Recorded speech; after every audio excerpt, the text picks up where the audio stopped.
So আমি যদি আপনাকে বলি এমন একটা দেশে আসছি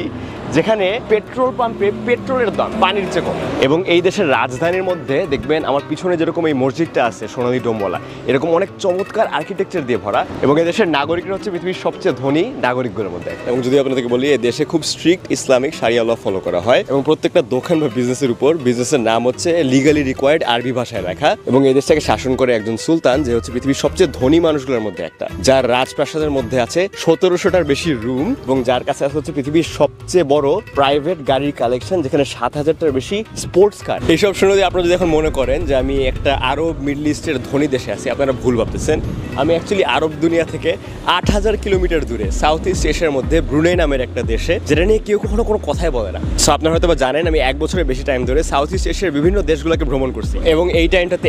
কখনো ব্রুনেইতে আসা হয় নাই, এবং এরকম কোনো টুরিস্টের সাথে দেখা হয় নাই যারা ব্রুনেইতে আসছে। সো অবশেষে কয়েকদিনের